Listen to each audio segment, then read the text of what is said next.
Oh, horror peeps, and welcome to another episode of Coast to Coast Horror with your host, me, Crystal Connor, a trusted name in terror, and Lady Shasha, Mistress of the Snark. and this is where we talk about horror from coast to coast and even abroad. But today's topic is here at home. We're going to talk about anything for Jackson. Anything for Jackson is a very interesting movie because it is about an elderly couple that is trying to bring their grandson back from beyond, but they're doing it in a very unorthodox way. Are we doing spoilers or we're not doing spoilers? We're going to do spoilers.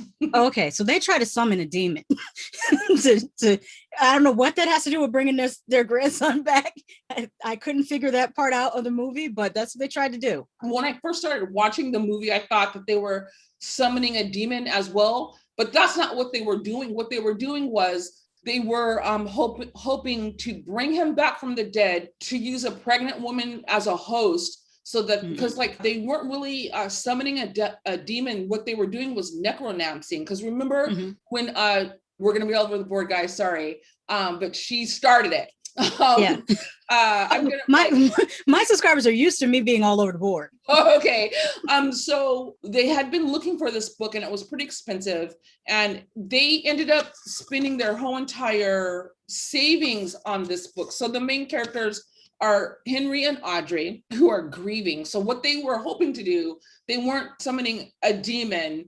They were hoping to use a woman who was already pregnant and then use necromancy to bring their son back, Jackson, so that he could be born through the woman who was already pregnant. I think she was like 8 months pregnant. But what goes wrong is these guys aren't Satanists. They are not really. I thought they were, because when the pregnant one woke up from the bed and she was scared, she said, "Oh, Jesus." And they said, or he's not around here or something. They said something to the effect that made me think that they were trying to be Satanists. And I think they were trying, that's the key word. They were trying to be Satanist. Because they didn't know what they were doing. No, not at all. Everything went so wrong, right? So they were grieving, they were desperate, and they were dabbling in the darkness to try and bring their grandson back. Like, you know how that saying goes, just enough knowledge to be dangerous.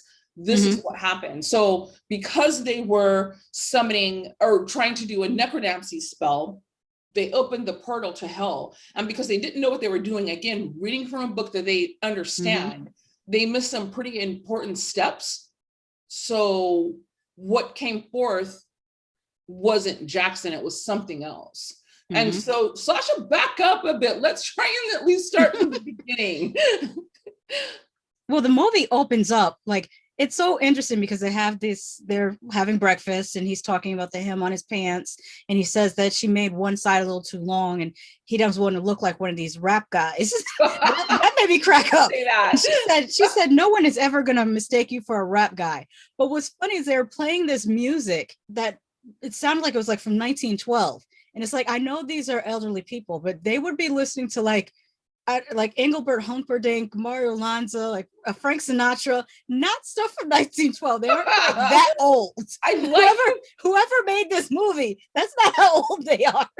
unless we're supposed to believe that their necromancy allowed them to live a longer lifetime, but I don't know.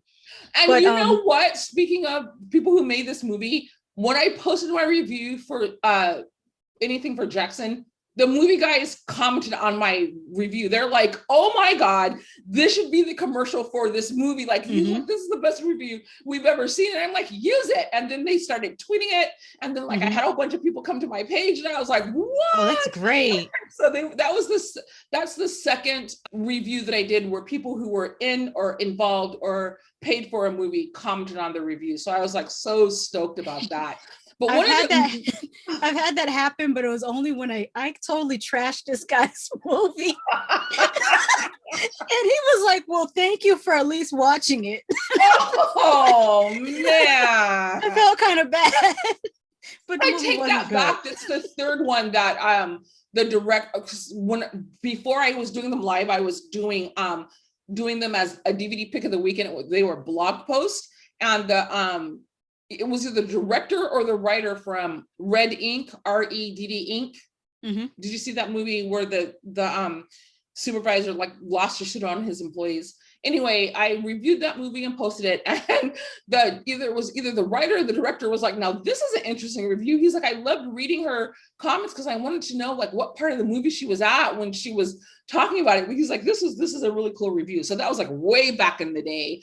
And then the second movie that I got, the main actress from Welcome to Mercy was like, well, this is really good. She was like, watching your review gave me a whole different perspective of the movie that I started and co-produced. And so she like had it all over IG. And then like this one now, those guys were like, we're using a review as the commercial for the movie. I was like, do it.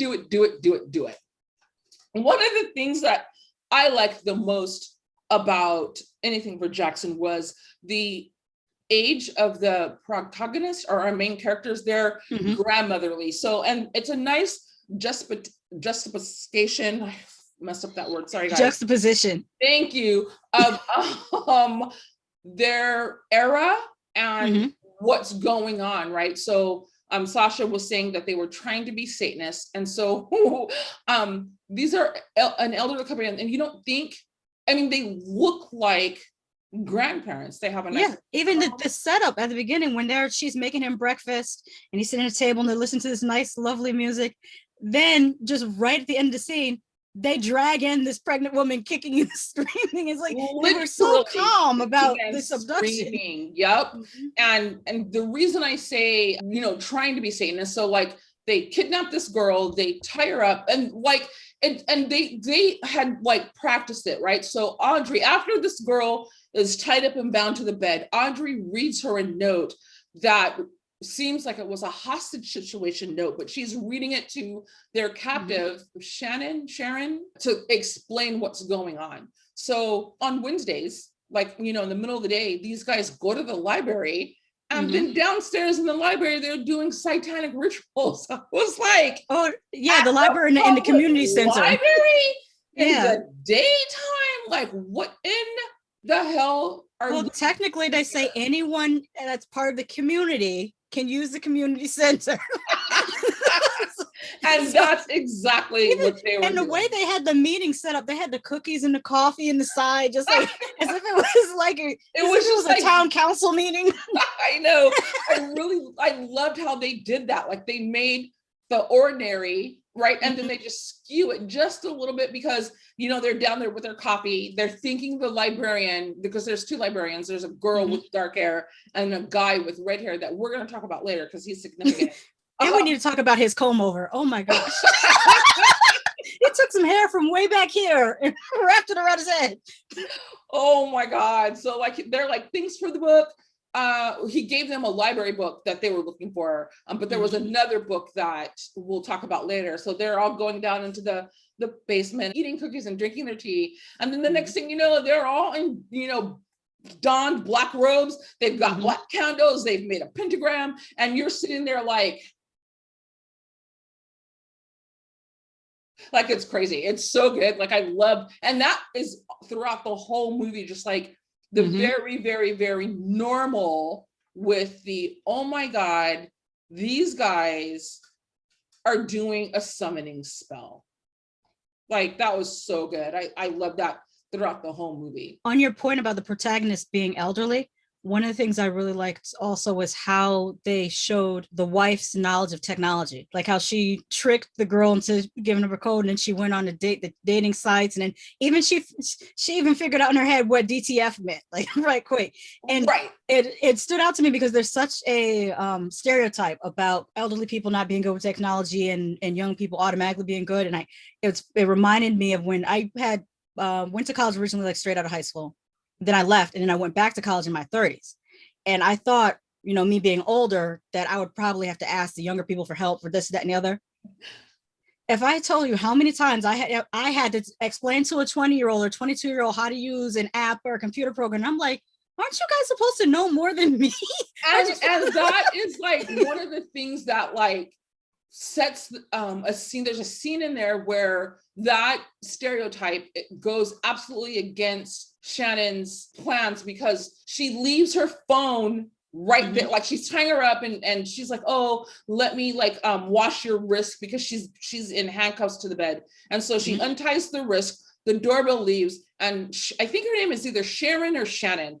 She's like cuffed to the bed, and Audrey leaves, and she's like, she grabs her phone and she puts in the password, and then Audrey comes right back. She takes the phone, she takes the bear from the ledge above her bed that had a camera in it, so that she was able to like break open her phone because she saw her password. Like she set that up completely. She put that phone there on purpose so she could see her put her code in. Yep. And when I was first watching the movie, I was like, it's not going to be that easy. Surely it's not going to be that easy. And then when she left the room, I was like, get your phone. And then when she came back, I was like, oh my God, like what?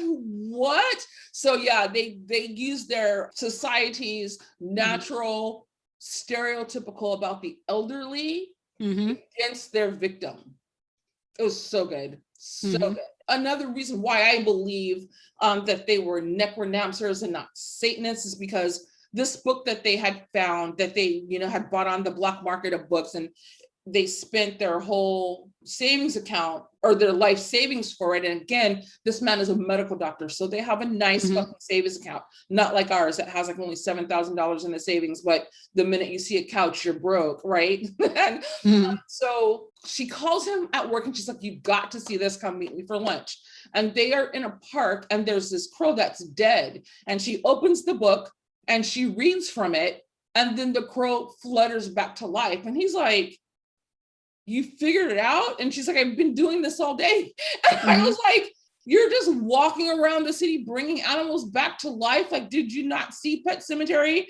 Are you not familiar with the monkey's paw? Like, what are you doing? What are you doing? And this movie, now that I mentioned, that it just came to me, is a very close cousin to the monkey's paw, because in that story, they wished their son back to life. But what knocked on that door, and I'm going to stop there, like, oh my God. Just like the Wishmaster movies, Wish Upon, Mirror Mirror, these are all different adaptations of the monkey's paw. Yep, they are. Yep. And this movie is another adaptation, in my opinion, because they weren't summoning a demon. They were trying to bring the dead back to life. And let's talk about the demons, though. So like, because they are new at this, and clearly they are, because what Satanists worth their sulfur would be holding a meeting in the library? Like, I get it. Like, it was kind of like the tree of knowledge, like nod, because the tree of knowledge is not the tree of life. And that's where they were, they got in contact with these two librarians to try and find these books. When they first get their captive and she's chained to the bed, they do a ritual, and the person who sees the baby spirit of Jackson is the captive. So she was like looking at Jackson, she's tied up, and she's like, something she asked, like she either asked, is that Jackson, or who's this kid? And Audrey and her husband are looking at the end of the bed. They don't see anything. And so Audrey is super happy because she thinks that they found the right conduit, and that because she can see Jackson, that she's going to be a really good host. But when they did that ritual, people who practice, and those of us who watch horror movies that are done right, that where the writers and editors have researched,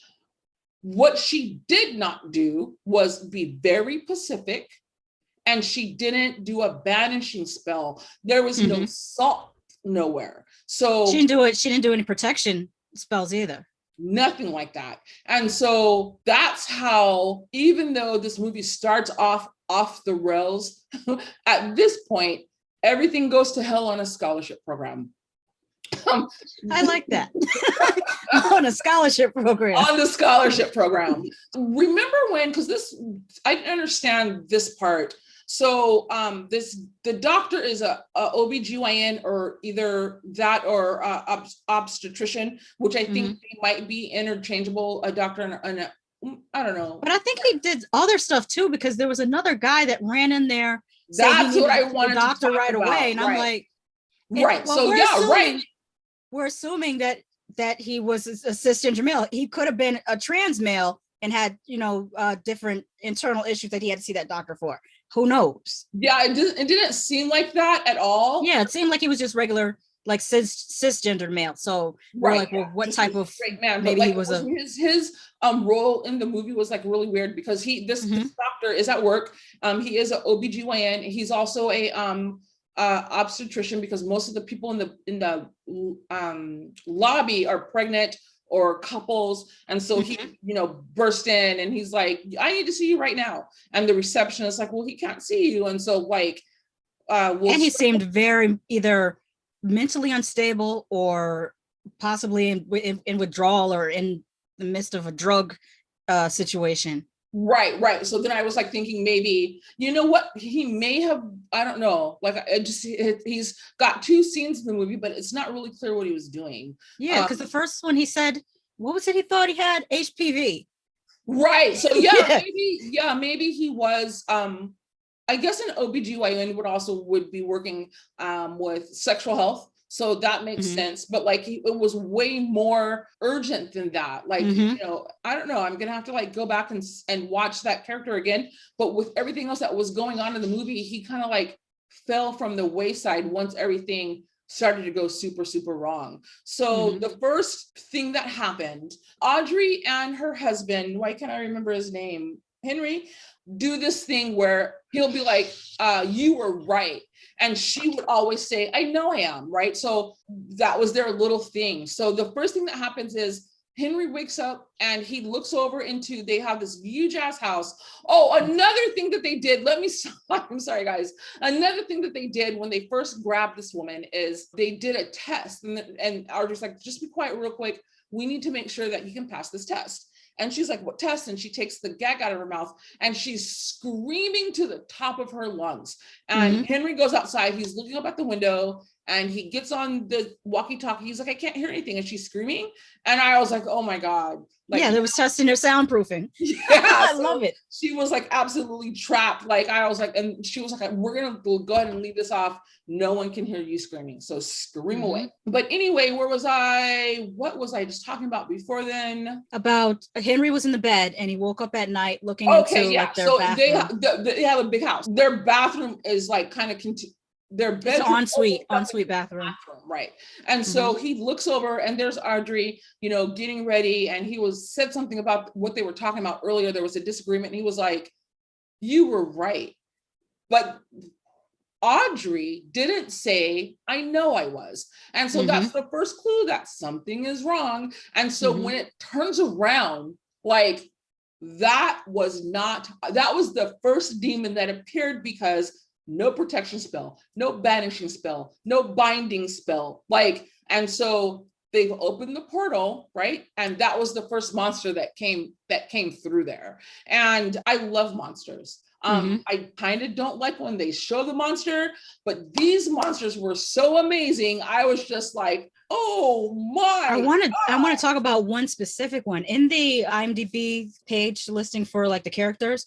They are described as ghosts, so I guess they're supposed to be ghosts. I thought they were supposed to be like different manifestations of demons, but they're listed as ghosts. Like to me, those weren't ghosts at all. They didn't seem like ghosts at all to me. The one with the guy in the white with the plastic bag over his head that was crawling towards her and contorting. I have to tell you about him. That guy, he's going to be like my Scream king, because the way let me talk about the actor. His movements, like classically trained as a dancer or a contortionist. Like that's what he is. His name is Troy James, but his nickname is Twisty.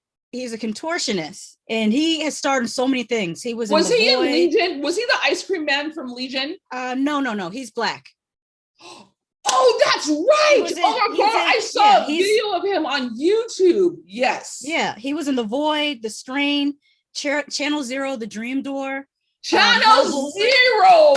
Yeah, that was him that came out of the door. Other monster that's in there, the Audrey, because she was flossing her teeth and all like falling into the sink. It reminded me of Channel Zero's Tooth Fairy.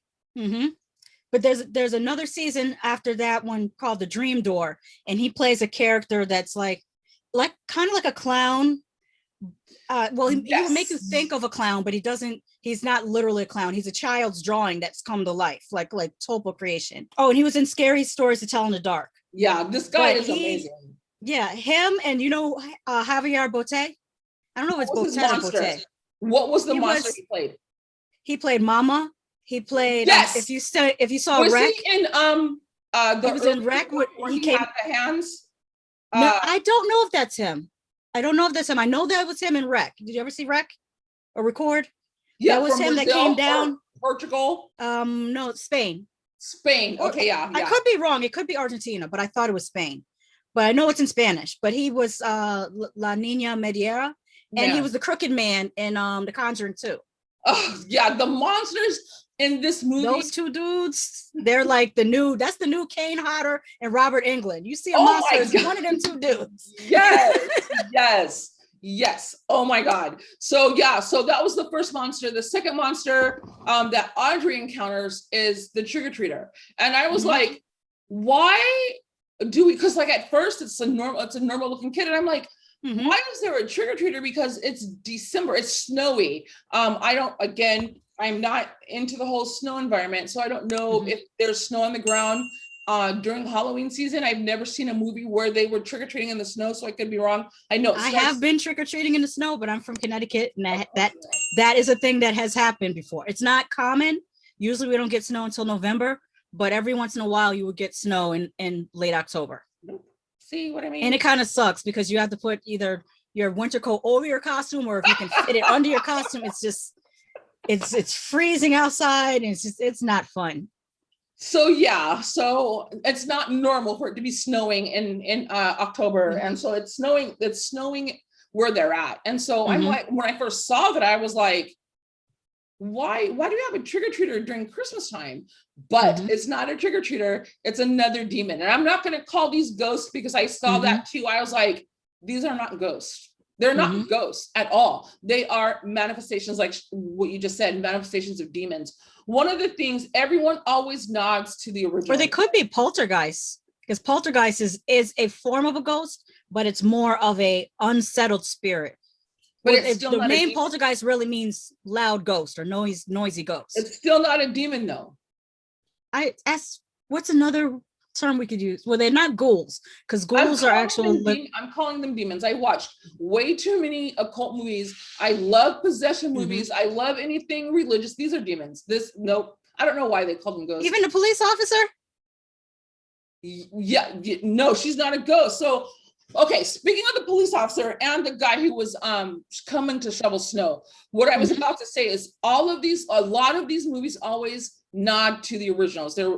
This movie doesn't nod to The Exorcist, but it does nod to The Omen, because remember when and I guess it's in all three movies. I think it's been there was the first one, and then the one with the blonde girl. I can't remember her name, and I think there might have been another one after that. But there's this iconic scene in all those Omens where the nurse jumps from the window during Damien's birthday party. Yeah, it's the first one. Yeah, and it's all for you, Damien. It's all for you, Damien, right? So when that cop killed herself, and when the guy who was shoveling snow killed himself, it was for Jackson. So that's not a ghost, right? Those are demons that do that.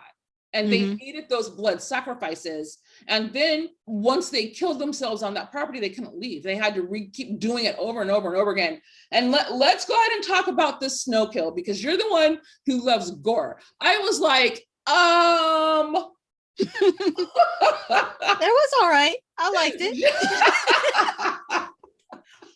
Oh, since you brought up The Omen, I had something in my notes about that. There was one thing that I did not like about this movie, and that is the color grading. But people that have watched my videos, they know that I don't like just unnecessary muted colors. I actually wrote in my notes, can you imagine watching The Omen, The Shining, or Nightmare on Elm Street made by a current day director?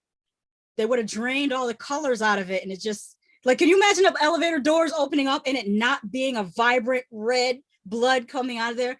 I don't like that one thing that modern directors do with draining the color out.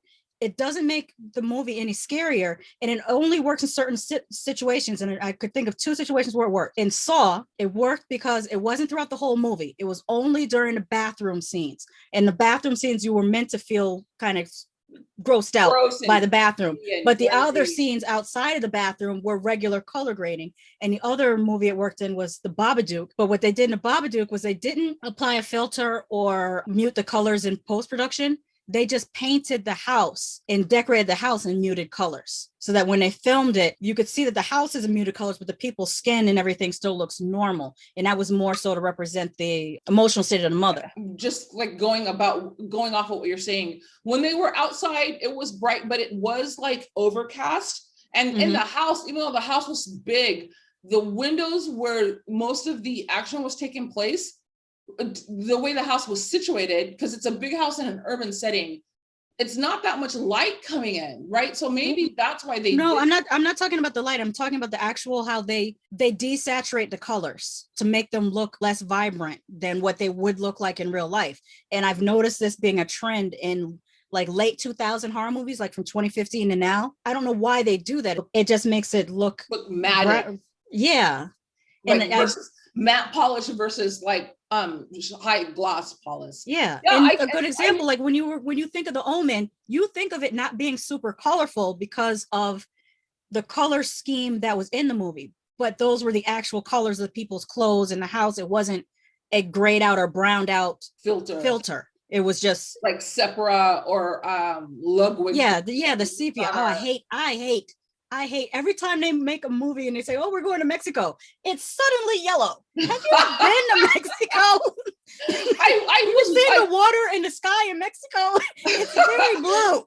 I saw another person complaining about the saturation colors too, but they were talking about when I can't remember what movie it was, but I think it might have been also, gosh, I can't remember the name of it because I didn't like it. It was like a white savior movie. It was Matt Damon and the rich people were above the planet, above them, like circling the earth in a like a. Oh, I know what you're talking about. It was the same director that did District 9. Yes, District 9 was off the fucking chain. I loved it.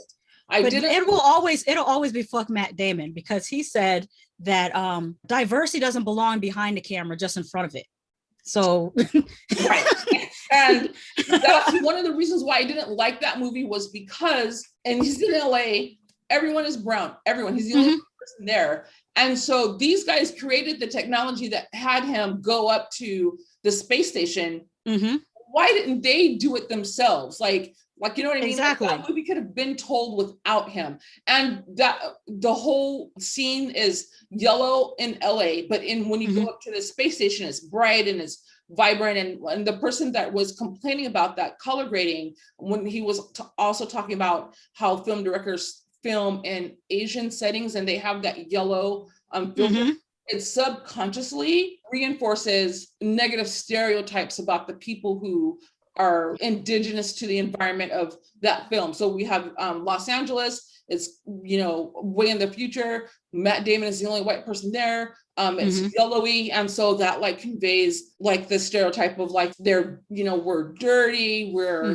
grimy, we don't take care of our stuff, so we don't have nice things. And so they do the same thing when they show North Africa or the Middle East is always a sepia filter. But if you go and look at videos from those actual places, a very colorful environment.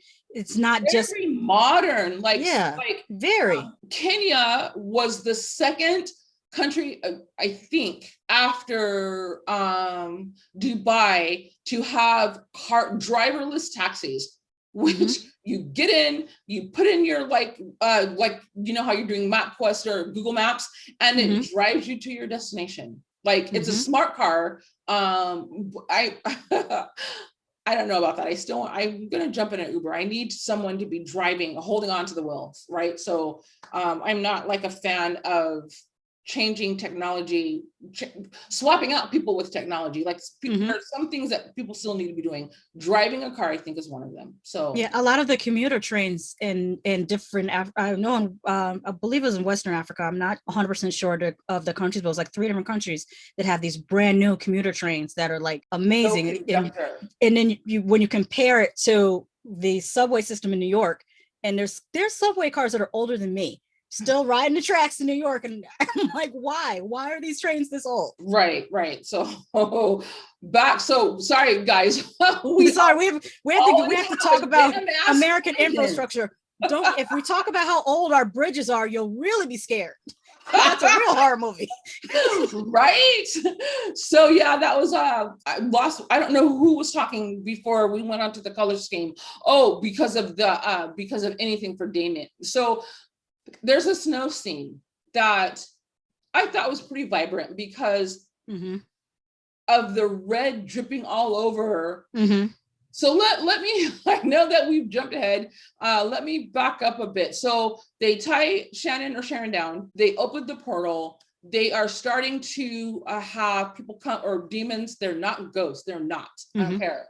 We have demons coming through the portal, possessing people around them. And then the redheaded librarian basically approaches the doctor and tries to blackmail him. He does blackmail him because he's like, they were looking for this book. This book is it's supposed to be 1,000 years old, but it's in really good condition for it to be 1,000 years old. We're not even going to go there. So the only thing that I can like compare it to is like a myth book, like the Necronomicon. Necronomicon. It's been like, the Book of Counted Shadows. That was, everyone was like looking for back in the 80s, because that's what Dean R. Koontz always opened a quote from his books, chapters in every book from the Book of Counted Sorrows. Those books don't exist. If they did exist, we wouldn't be able to afford them. They would be locked in the Vatican or in the Swiss National Archives or something like that. So this book that he's looking for is of that par, right?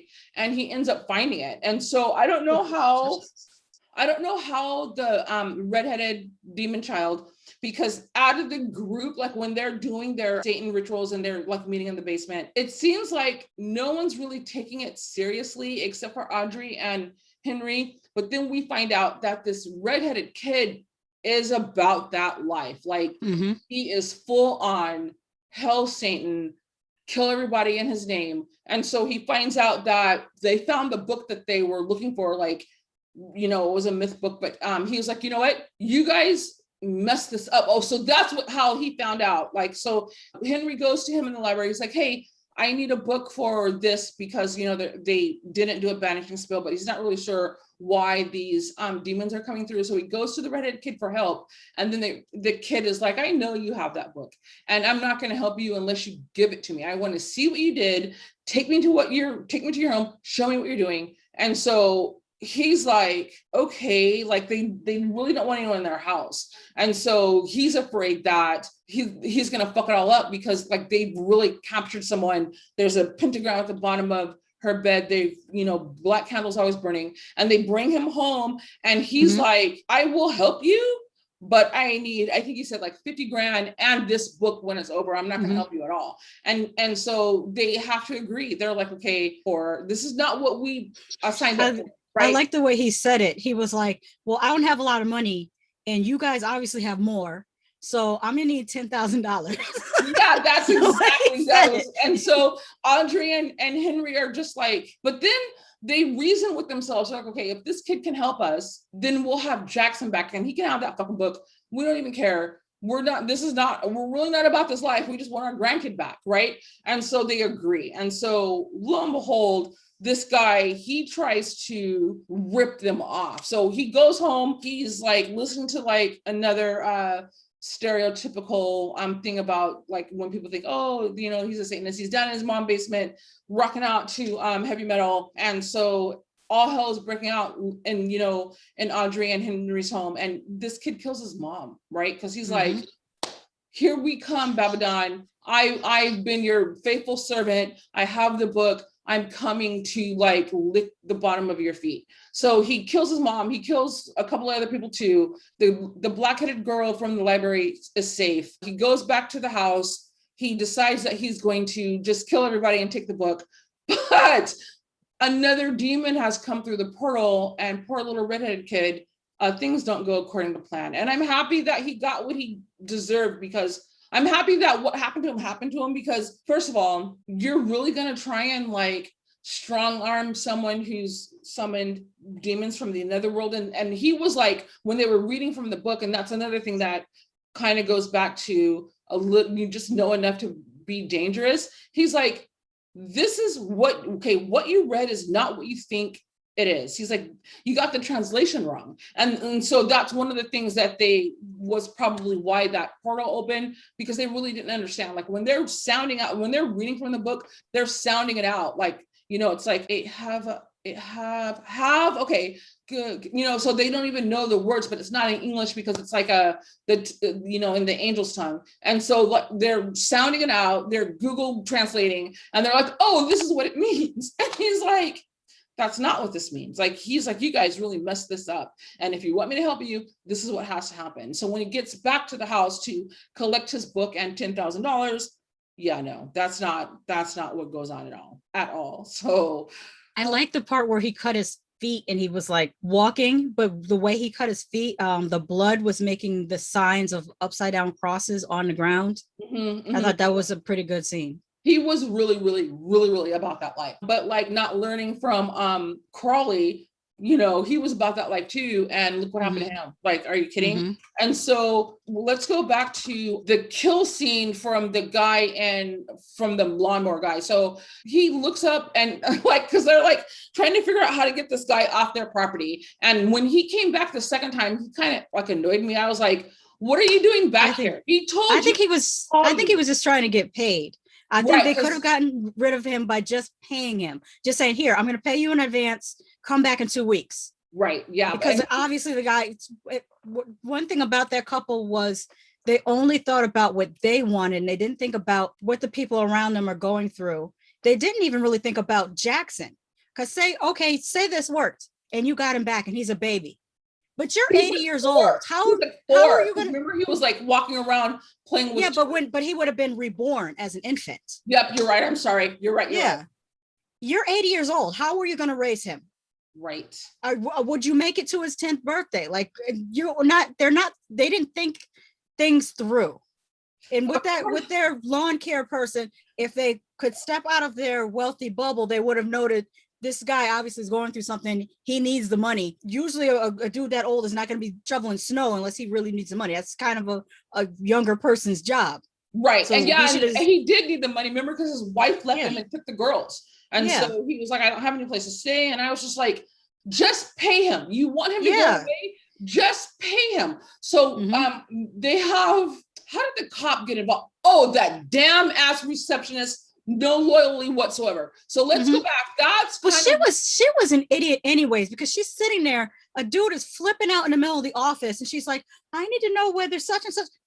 I've been a receptionist before. If a dude was flipping out in office, you can wait to ask the doctor that question. Yep. You could just say, you know what, I don't have an answer for you right now. I'll give you a call back as soon as I get the answer. Boom. Right. Not sit there and keep bothering him while he's trying to deal with this person who's throwing files around the office. Yep. She was an idiot. I'm sorry. She pissed me off. She pissed me off so much. And so that was why he's pivotal in this movie now that we've like thought about it. So there's a missing persons report out for Sharon. I can't remember her name.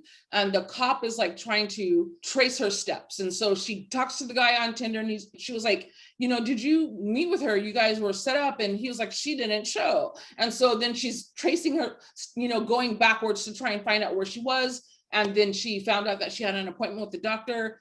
She goes into the office and the receptionist is like, oh, she didn't make her appointment. I was trying to like get it rebooked, but I told the doctor said he talked to her. And that's how the police ended up at their house. So, but the police comes right as things are like really getting bad for them. So we have the lawn guy pull a whole, anything for you, Damien, on his own. So like he's got this, it's almost like, because the snow is super thick, but it reminded me of a wood chipper, because like why would you have to like crunch the ice like that? I don't know. I'm not in snowblower. The older snowblowers, they have like, how do I describe it? Blades? Yeah, there's blades that come around like instead of now how a lawnmower has the blades going sideways like this, the snowblowers have the blades going this way.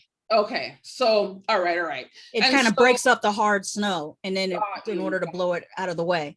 So so he's got this blower going, like, and the scene is kind of cool because like It zooms in on the snow blower, and like all this white pristine snow is coming out of the chute. They show his shoes, they show the path of the snow, and then the cop had called Audrey and said that she's on her way to talk to her husband, and that's why he rushed home. So while he's home trying to figure out what they're going to do about this cop coming, the snow guy comes in, he opens the door. Like, I was like, first of all, if you're here for the lawn, what are you standing in my kitchen for? So he just pushes his way into the house. They're like, oh my God, we cannot deal with you right now. Maybe that's why they didn't pay him right away to make him go away, because they were worried about the cop coming. They've got a hostage upstairs. They're shooing him out of the door. He's like, you know what? You guys have been so nice to me. I'll just mow the lawn right now. And he was like, you don't have to. Like, it's not snowing. Just, I'll call you. But no, he's like, oh, just mow it. And so he's mowing, and then he gets right in front of the window of where Shannon or Sharon is being held. He looks up at the window, there's the mower, and Audrey and Henry are coming out the house, and he looks at them and he's like, what you're doing is working. This is for Jackson. And he puts himself headlong into the mower. So now there's blood and skin coming out of the snowblower. And the cop is like 15 minutes away. So we're just like thumbs up. And that I'm not a gorehound, however, because it was so necessary, and that's exactly what would have happened if you do that. It was just like a really good scene, and the cop was coming. So now Henry is like, all right, we've got all this blower. So he's like an elderly guy. So he's like struggling to get the blower in the truck of the lawn guy. He's like scooping up blood and and body parts and snow, throwing it in there, and off to the woods he goes to bury the remains. In the meantime, the cop shows up. Audrey is panicking. She doesn't take no for an answer. She pushes her way through. She's like, you can go to jail or you can talk to me. So Audrey is like, oh, Jesus H. And now the other kid is dead too. So she's got a dead person in the house. Her husband had taken off to bury a body, and they have a hostage upstairs screaming her head off, even though she can't be heard. And so the cop gets in there, and that's another reason why I say it's not a ghost, they're demons, because if it was a ghost, she would be like, I'm out of here, call a priest, right? But she's possessed, and she blows her head off, and there's like, that splash of blood across Audrey's face. And she did it for Jackson. So is it really Jackson, or was there something else going on? Because there was like 5 or 6 demons in this house. And I don't remember, can you please remind me how Sharon or Sharon got loose? I think it was because she was complaining about her handcuffs being too tight. And so Audrey put like a little bit of like towel around her handcuffs so that it wouldn't rub her. Right. And she chewed off the towel. She knitted them. I think they were knitted or crocheted, which is really funny because it take the time to knit or crochet handcuff covers. She chewed through the handcuff covers, and that gave her enough to like slide through. And so like that's like right towards the end where and one of the things that's kind of like unnerving is everyone who died inside that house, they keep repeating their suicide over and over again. So like or murder, because I'm sure the guy with the plastic bag over his head, that would be the worst way to try to commit suicide, because I think that was more of a murder. I think he had to have been murdered. But why? Yeah, so he was one of the demons that came through the portal, right? And so, but like that was such a good scene.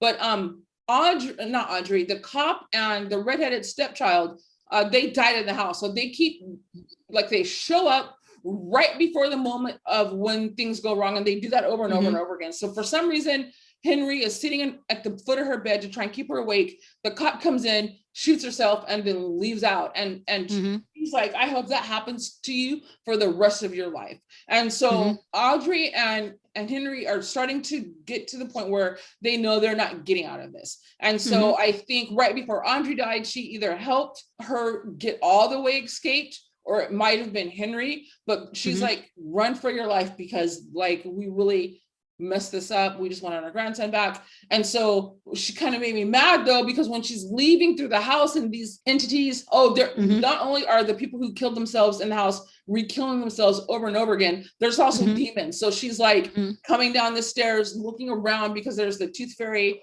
It's not exactly like the tooth fairy from but it's just as pretty horrific. And so like it's stressful because you're like, get out of the house, get out of the house, what, get out of the house, right? And so as she's leaving, there's another demon in the forest, remember? And before that, she had to go get past the trick-or-treat demon. Which is one of the shortcomings of this movie. It's like a strength and a shortcoming at the same time. I like the individual demons, but they make no sense. Like, why you have Baghead, the Tooth Fairy, Trick or Treat? Like, it's like they went in there and did a Mad Libs. The guy that crawled from underneath the bed. Yeah. I was thinking like they didn't make any sense because they didn't come together in any way. They kind of remind me of the ghost from the House on Haunted Hill, where you have like the cage person with the box on their head, and then you got the big baby dude, and just all these random ghosts. I think the reason demons. Why they didn't come together, why they weren't like in sync, is because once you open a door, you can't control what comes through it. And that makes sense. You know what I mean? Those are the ones that see through it. And so now their house is infested with like people opening that portal. But the biggest demon of all is the one that's outside. Like, she's nowhere. And I believe that the final demon was a female demon. Yeah, I do too. And it looked pregnant. Like, it was hard to see it in the distance, but it looked pregnant. And then the very final scene when she looks down. Okay, because remember, we're not going to do that. We're not going to go that far. But but we have to, right? Because okay, never mind. Say what you're going to say. She finally gets out of the house, gets past the trick-or-treat demon, and as he's driving away, she sees the final demon in the middle of the street, right? Yeah, in the middle of the street, in the distance. I was like, "What?" I would have ran her over. Right. I was like, "Run it over." Fucking, what are you doing, Shannon or Sharon? Why are we sitting still? And so in that moment, she's sitting there and she's terrified, but then she feels something. She looks down, and I was like, holy shit, she lost her baby. Yeah, but she's like her stomach is flat, but then you see the demon. Look at the demon, and I was like, the demon is 9 months pregnant. Is that Jackson? Like, what the fuck? And I love the final demon is my favorite demon because it looked very like a European hunter of the night goddess. Like, when you really can't see her, she's got the flowered horns, the long hair, so we can't really see her, what's going on. And then, so she's 9 months pregnant, but then like when she's looking at her stomach and then she looks back up, then she holds her stomach again. So I was like, is Jackson back? Like, what? I loved this movie. I loved it. I didn't find anything like for you, how you're like the color schemes and the monsters are all like a hash mash of like whatever the heck they're doing. And because of the older main characters and the mess that they got themselves into, I didn't find anything wrong with this movie. Nothing whatsoever. I screamed the whole entire time from the very beginning to the last scene. My throat was dry. Like, for me, I'm desensitized.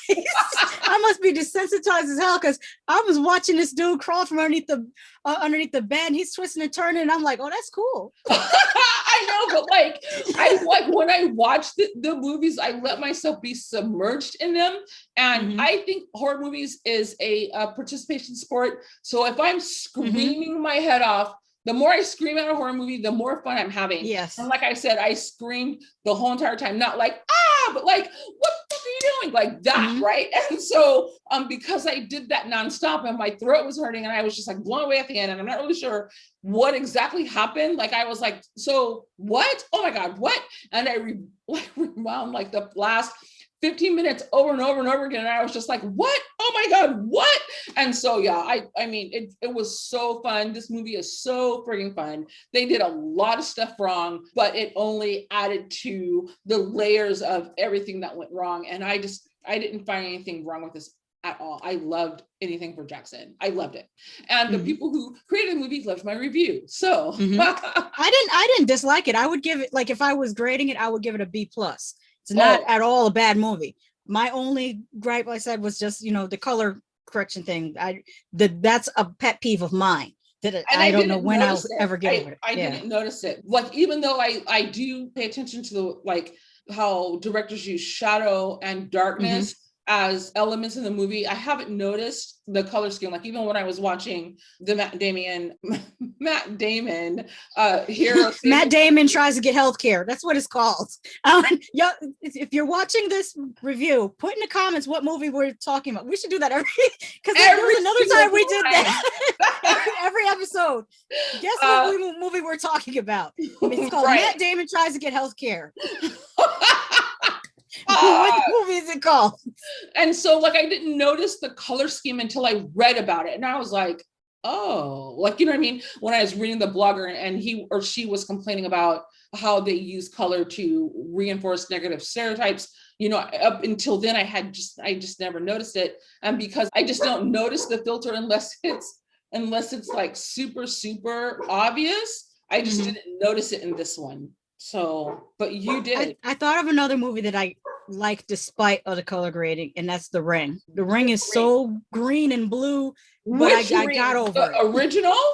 Both of them. Both rings are pretty. I think the remake overdid it, but even the original, this color was very, very muted. It was muted because it was coming out of the television. Yeah, I loved Ringu. My pet peeve is Americans remaking international horror films because no. And then they had the nerve to film that shit in my state. Like when you look at our map, that's what's right there in the upper left-hand corner where I live. The Ring. Really? Oh. And so they need to make it a practice of just do the voiceovers. If you really like, if I was in charge of the, American movie system, I would say, okay, this is what we're going to do. Since people want to act like they can't read subtitles, or in some people's cases, they really can't read subtitles. Like I have a cousin that has, he has a lazy eye. And so sometimes he gets double vision. It's almost impossible for him to read subtitles and watch a movie. So for people like that, just do stunt casting, get some Hollywood actors, have them do the voiceover and for the American release, voice actor playing this role, and we still get to see the movie. And it's was watching. Oh, I think it's The Guest from Russia that you can see on Netflix. I didn't realize that you can choose to have it in the original language with subtitles because the voiceovers are not.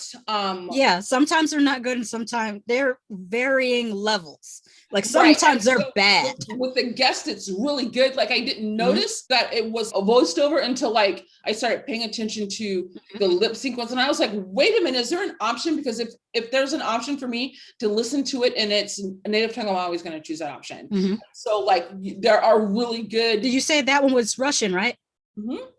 Yeah, I find they do really, really good dubbed versions because Evil Boy or Stray, when I watched that was dubbed over in English really, really well. And Queen of Spades, Dark Right. I love that. Was that number one or number two? Number one, I watched with subtitles. Number two, or the second one was dubbed. Okay, so I don't think I saw the second one. I'm kind of nervous to watch the second one because like when I like something and I don't want to have my experience ruined with a second one. Like one of the things that was amazing that the second one was way better than the first was The Descent. The Descent was an amazing, amazing movie.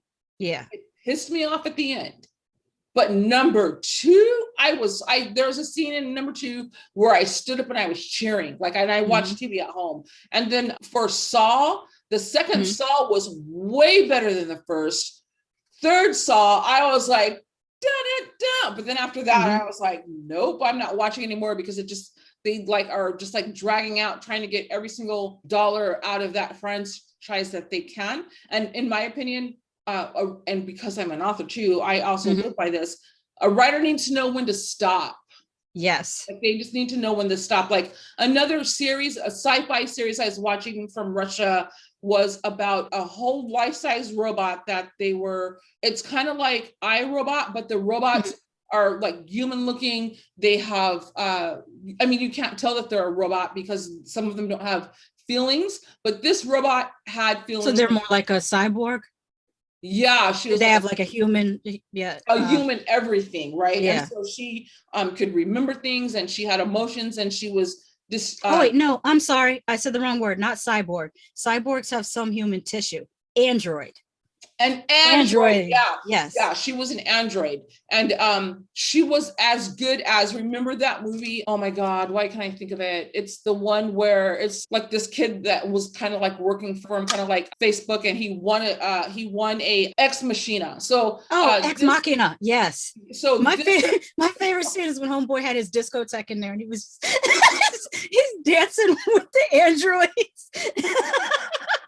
It was so random and just unnecessary, but it was fun. Right, because he's like, dun, dun, dun. I'm like, come on, really?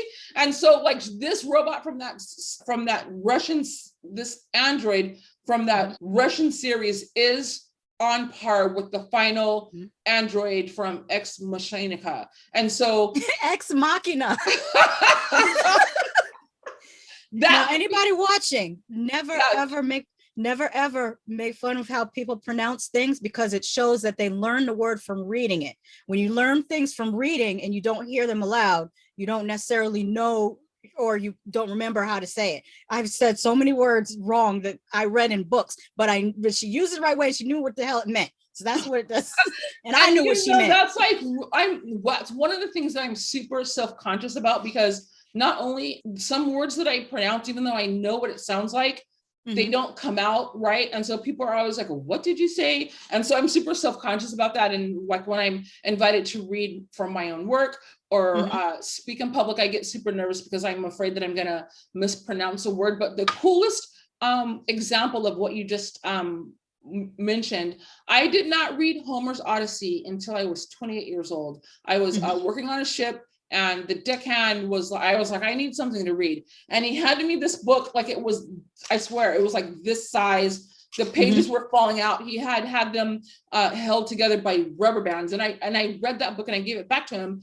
But like 2 years later, when I was talking to a chief engineer who I didn't know at the time used to be professor of English. So sometimes English professors can be really, really, really, really mean when they're correcting people, when they're saying stuff wrong, right? So I was talking about Homer's Odyssey, and I called the main character Julius, right? Because I had never heard it before. And I was like, because what happened was this guy came down and he had like this giant tattoo on his chest, and it had 3 bears, and he said it was the guardians of hell. And so when he left, and I was talking to the chief engineer, I was like, when Julius went to hell, it was a 3-headed dog. And what he said was, when Ulysses went to hell, it was a dog, but in other cultures, they're bears. And I was like, if I were white, you would have seen how red my face was.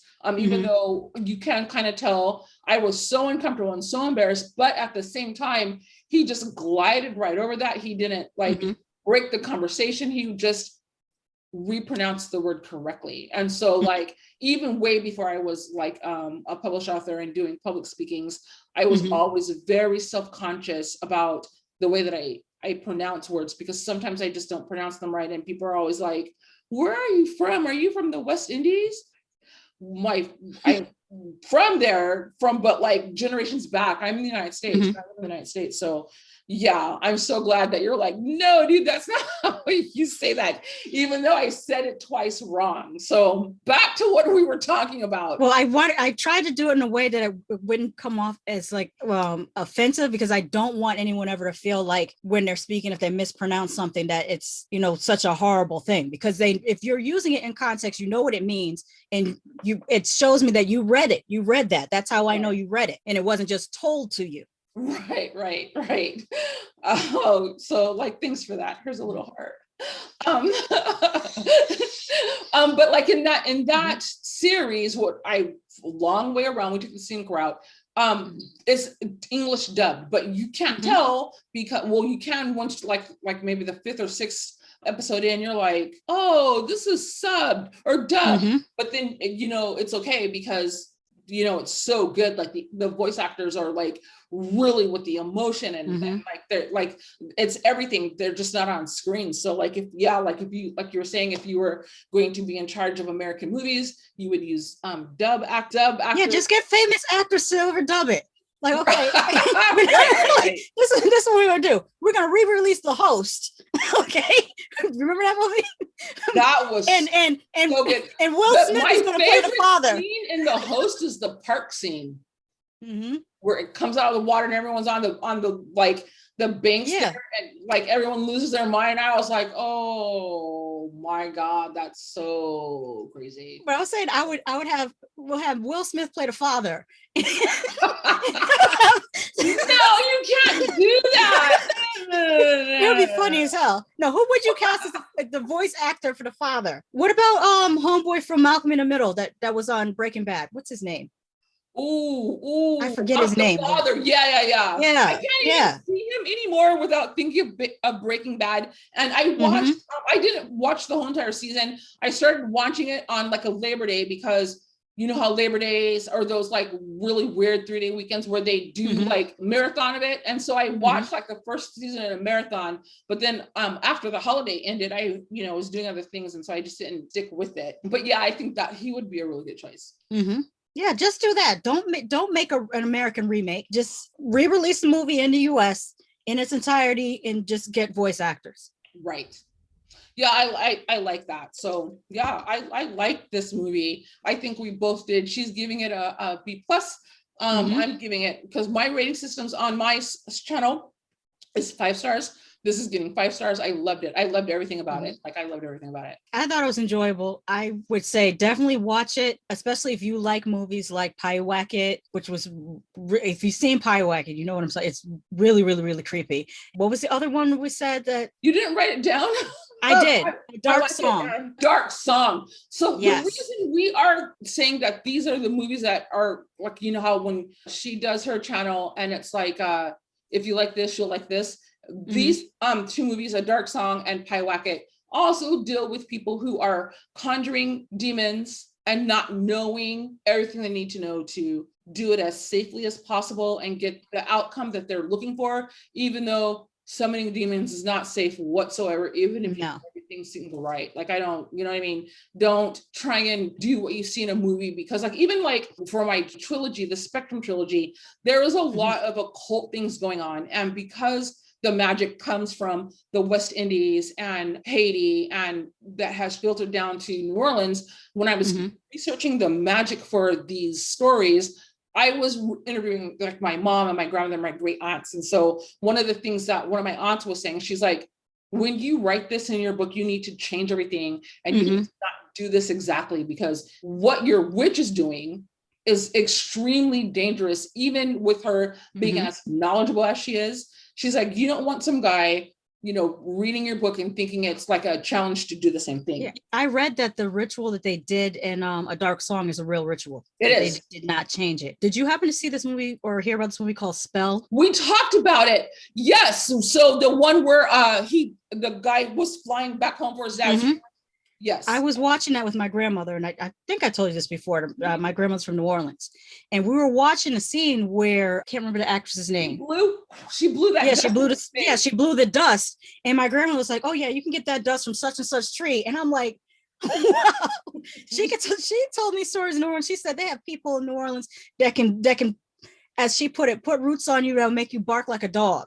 And it's no joke. It's really no joke. Yeah, that goes on.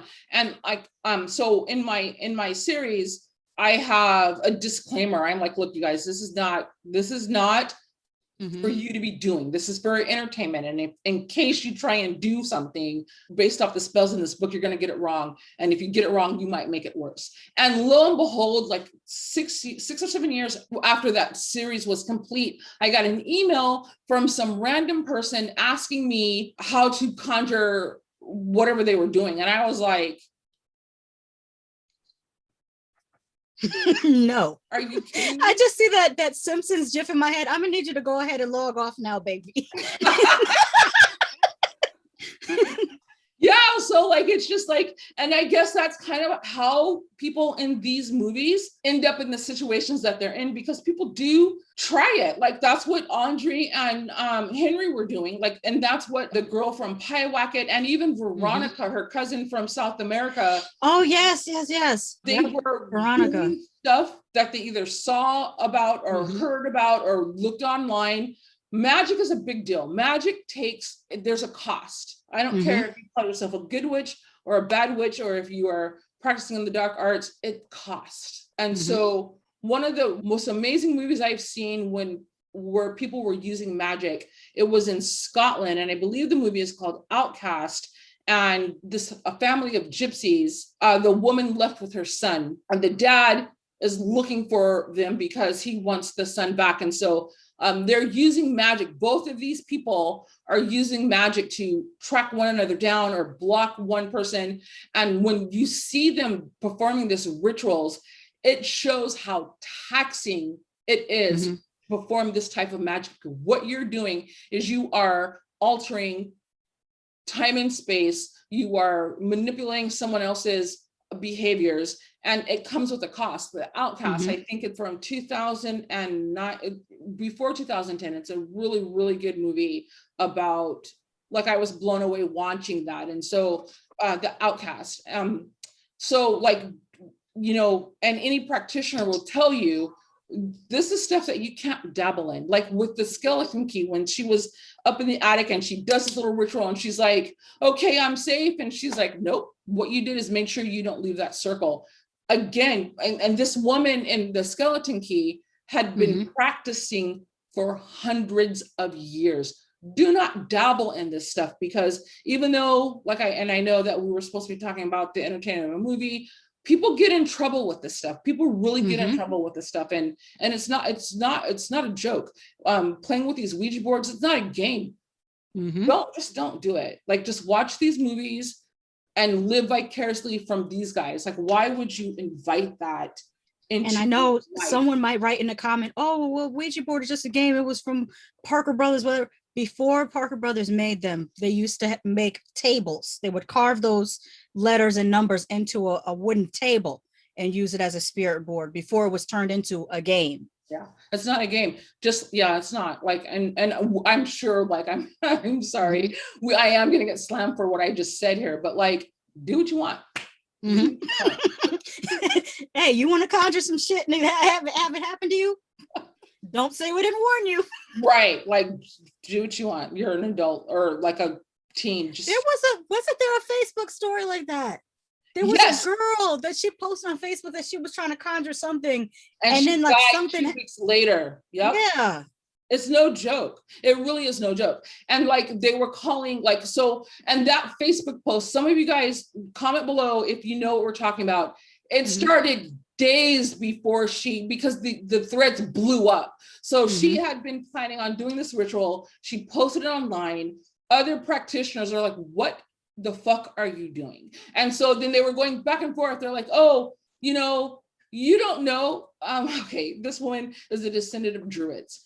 If she's telling you something, okay, listen to her. And so like it went on and on and on. And so she did this ritual. And then like a couple of days later, she's posting about seeing things, you know, she's being followed. She doesn't know what to do. She's asking for help. Everyone is backing away from her. And then she ended up dead by natural causes. But if you watch from the beginning of her post to her death, and I think she might have been like between the ages of 16 and 19 years old, fucking around with shit that you don't know what you're doing. It takes years to study magic and spirit work and light work, years before you get to the point where you can even consider conjuring something.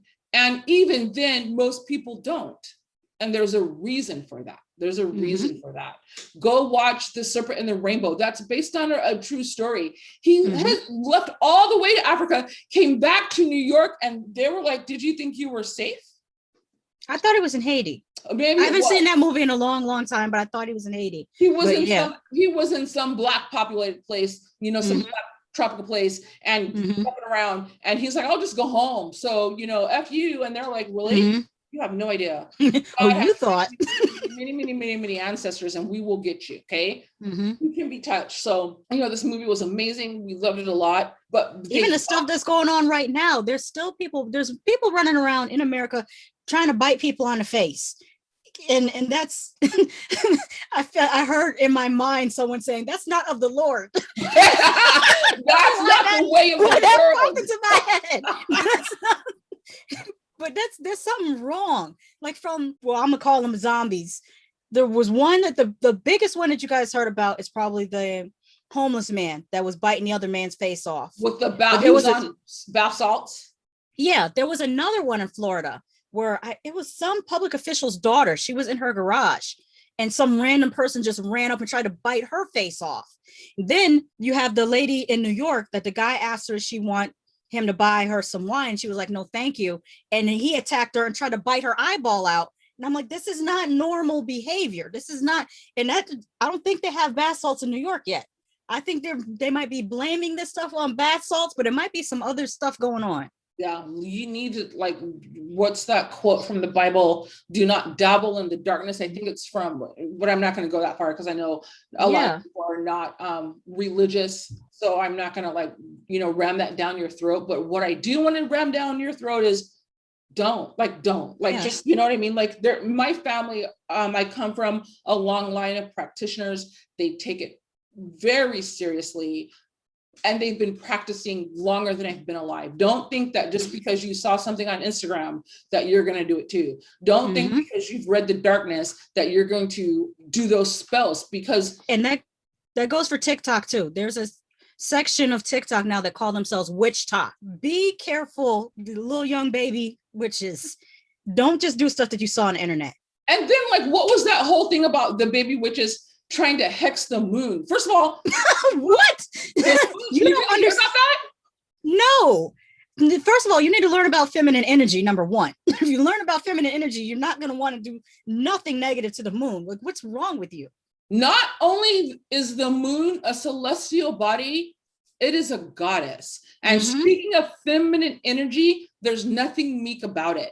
There's nothing meek about it. And so we had, like, that thread blew up too, because, like, and there's also a meme running around somewhere where it was like someone was laying on the ground holding a camera watching these two women fight. And on the bottom, the one who's getting plummeted, it said, like, baby witches. The one with the camera is like real witches. And then, like, the one beating it down was like the moon. Like, you guys don't know what you're dealing with. Like, just leave it alone. Leave it. Like, if you want to study the occult, you can get a master's degree for that. Study it safely. But then, go to the Vatican. Go to that university. The Vatican has a whole university on the occult. You want to learn about that stuff? Do it there. But do not be walking around. Like, actually read Alabaster's, whatever his name is, Crowley's autobiography. I don't know if it was an autobiography or someone else wrote it for him. Go read that book before you read from different cultures. Read from Celtic spirituality, read from African spirituality, read from Asian spirituality. You will see a lot of things in common, and those usually are the things that are true. Yep. Yeah. Just don't. I mean, like, if you guys have seen Pyewacket, that's exactly what happens. Okay. Leave it alone. I'll tell you how powerful the moon is. They say well, at least in my experience, the best time to read your tarot cards is on a full moon. Or if you guys are, like, doing setting your intentions or doing manifestations, like that kind of stuff. Yeah, but just be careful. Like, don't think it's a game. Like, do you really need a Ouija board? You don't. There's no reason for you to have a spirit board unless you are a conduit or a clairvoyant and you've practiced this art for at least 20 years before you even think about, and even if you're thinking about messing with the tarot cards, prepare yourself for what information they give you. It's not always going to be a positive outcome. They might tell you something negative if you're not ready to hear what of that. This people is a true story. So I have a friend of a friend who, for some reason, she was on a date with this guy that she's been seeing for, like, maybe 6 or 7 months, and they went to a tarot card reader. And so the tarot reader read his first, and then she was going to read hers. But during his reading, the tarot card reader revealed that he was seeing someone else and she was pregnant. Oh, wow. Alone. And that was their date. Like, and she was like thinking that, they had been exclusive. And she's like, oh my God, I really like this guy. And, and he's screwing around. And the tarot card reader, cause, like, I remember she was, I don't want to say her name online. She's devastated about it, but she was explaining to us when she was telling us about it. She was like, that woman was trying to warn me. Cause she's like, the cards don't lie. So are you sure this is what you guys want to do? Like, are you sure? And she's like, oh, yes, it's so. And she was afraid that the reader was going to tell her partner that she was in love with him because she hadn't told him that. So she was like, that's what she thought that was going to be revealed. Run around and has a baby on the way. But the thing about like, yeah, I'm not even going to tell you guys that because I don't want you to play with them. So never mind. Yeah, just leave it alone. Leave it alone. And on that note, I think yes, we're gonna talk about a dark spiral. We do this because we love you. Okay. Yes, we love you. We're trying to keep the kids from conjuring. No. Just say no. Just say no to demons. Yes. Okay, so thank you for hanging out with me and Shasha. Go ahead and close us out. What did you guys think about Anything for Jackson? Did you get to see it at the time that we watched it? I watched it on Shudder. Crystal, where did you watch it on, if you recall? I think it might have been Netflix or Amazon. Definitely check it out. Let us know in the comments what you think. Give us a thumbs up, and also please comment for the algorithm. It helps us out. And share this video with like button. Yes. we need to find a GIF for smash that like button. We have to. Okay, thank you guys so much for hanging out with us. We'll see you on our next video. Bye.